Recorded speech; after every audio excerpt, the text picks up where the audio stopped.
Bismillah, Assalamualaikum warahmatullahi wabarakatuh. Semoga Ustadz selalu dirahmati Allah dengan segala keberkahan.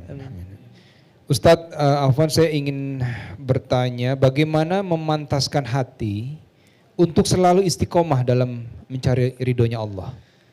Istiqamah dalam mencari ridhonya Allah. Bagaimana memantaskan hati untuk istiqamah mencari ridhonya Allah Subhanahu wa taala. 3 caranya.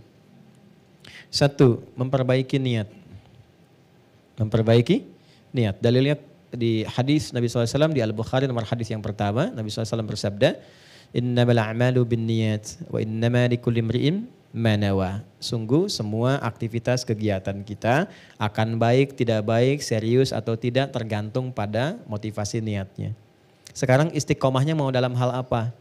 Tadi ingin mendekati Allah, maka niatkan dulu. Saya ingin betul-betul berniat untuk mendekati Allah. Lalu yang kedua, sempurnakan ikhtiar sesuai dengan niat. Karena niatnya mendekati Allah, bagaimana cara mendekati Allah itu? Maka Allah turunkan. Ada skemanya lewat sholat, skemanya lewat Quran, skemanya lewat puasa. Contoh yang sholat, kalau ingin hanya sekedar, sholat 5 waktu, itu semua orang melakukannya. Yang tidak dekat dengan Allah pun masih 5 waktu juga. Maka kalau ingin lebih dekat tambah, misalnya tambah dengan sunnah. Baik ya? Kemudian yang rawatib dulu, jangan tinggi-tinggi dulu, rawatib dulu yang dekat-dekat dengan sholat fardu, yang jaraknya nggak terlalu jauh. Misal subuh kan ada 2 rakaat kan sebelum subuh. Kemudian zuhur kan ada yang menyertainya ya, bisa 4 rakaat sebelum zuhur atau 2 rakaat dan 2 rakaat setelahnya. Kalau belum sempat mengerjakan dua-duanya, belum terbiasa, jangan paksakan mengerjakan keduanya. Sehingga membebani kepada pikiran dan jiwa, nanti bosan nggak dikerjakan, karena setan itu cerdas. Ingat itu, lakukan pilih satu dulu. Qobliyahnya dulu misalnya. Setelah merasa nyaman, ba'diyahnya lagi. Step by step, sedikit demi sedikit. Setelah itu, coba dengan tahajud untuk mematangkan hati. Tahajud itu spesial. Kalau sudah bisa tahajud, istiqomah itu gampang sekali. Karena tahajud itu salah satu ruang dan jalan yang mendidik hati kita untuk tersentuh dengan kuat dan memotivasi diri untuk bisa konsisten dalam kebaikan. Itu tahajud. Ya, itu ada di Quran. Misalnya surah 73 ayat yang ke-6. Inna nasyi'atal laili hiya asyaddu wat'aw wa aqwamu qila. Kalau Anda bisa bangun malam, itu yang paling kuat memantapkan hati dan setiap yang diungkapkan itu menyentuh kepada jiwa. Beda curhat malam hari dengan siang hari itu lain. Anda doa malam dengan siang itu beda. Nah, tahajud itu jangan harus langsung kerjakan 11, 2, 3, ya terlalu banyak. Kalau belum pernah mengerjakan, rumusnya di hadis Muslim nomor hadis 749 dari Ibnu Umar, kerjakan 2 dulu. Ya, sholatul laili masna, 2 aja dulu. Dan 2 pun, 2 jangan pilih dulu yang panjang-panjang suratnya. Yang simpel dulu, yang kira-kira bisa kita pilih, yang nyaman kita baca. Suasana hati sedang cool, ya pilih yang cool-cool. Ya, qul a'udzu birabbil falaq, qul a'udzu birabbin nas gitu kan. Lalu witir 1 rakaat, qul huwallahu ahad, lengkap kan? 3 ya. Dan bangunnya jangan terlalu malam, pepetkan ke subuh. Pepetkan ke subuh.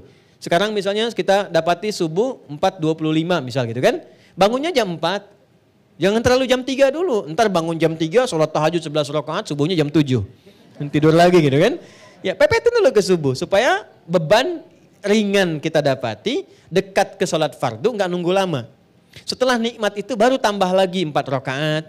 Tambah lagi naikkan suratnya ke ad-duha misalnya. Sampai kita mendapatkan konsisten dengan 11 rakaat setidaknya. Ya, itu caranya. Yang ketiga, bergaul dengan orang soleh. Ya, di rumah angkat semua jadi soleh. Ya, punya visi. Ayo kita bergerak menjadi lebih baik yuk. Ya, bukankah kita ingin bertemu lagi, ingin dapat rahmat Allah. Pengen samara tapi jauh dari yang punya. Cuma ditulis saja di depan pintu. Keluarga samara. Pintunya yang samara gitu kan. Nah, sakinah mawaddah rahmah itu kan punya Allah. Dekati yang punya kita dapat. Itu di Quran surah 30 ayat ke-21. Itu kuncinya. Dekati Allah, maka Allah mendekati kita. Diberikan semua apa yang kita inginkan sepanjang maslahat dunia dan akhirat. Jadi 3 poin itu, ya jadikan keluarga yang baik, cari teman-teman yang baik. Setelah itu bikin kegiatan yang satu visi dulu. Misal nih, ketemu dengan teman yang baik. Gimana kalau kita bikin program untuk tahajud dulu nih, saling ingatkan. Ya ada satu grup misalnya di situ 5 orang, ingatkan malam-malam ya. Misalnya diingatkan telepon jam berapa kita sepakat. Setelah itu naik level ke puasa sama-sama. Ya, puasa Senin Kamis, Senin puasa, Kamis puasa, kumpul ngajak bareng-bareng. Tadi saya dengan Mas Baim diskusi itu di bawah nanya, Ustadz motivasi saya kenapa puasa Senin Kamis itu? Apa hikmahnya? Saya bilang Senin, Nabi pernah ditanya kenapa Rasulullah puasa Senin. Kata Nabi, hadza yaumul wulidtu. Ini hari lahir saya puasa.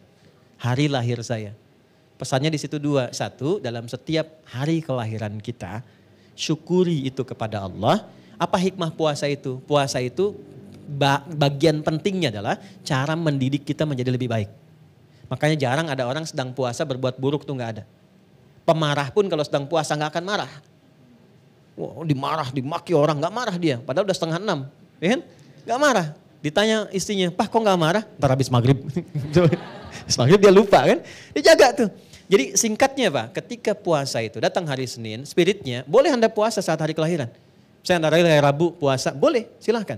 Tapi inti dari situ adalah bukan karena puasanya. Coba saya 40 tahun nih tahun depan misalnya kan, begitu pas di harinya tanyakan selama 40 tahun ini sudah berapa kebaikan yang saya kumpulkan.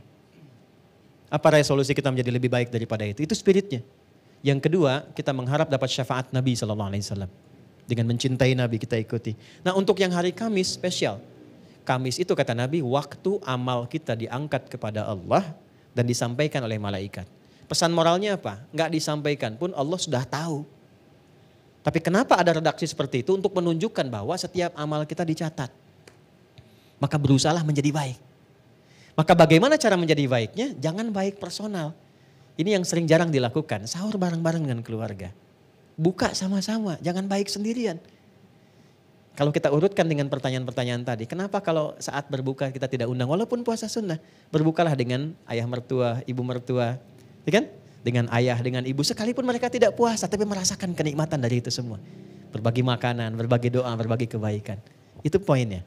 Nah 3 langkah itu kalau sudah dilakukan, ya insya Allah sedikit banyak akan ada perubahan dalam kehidupan kita.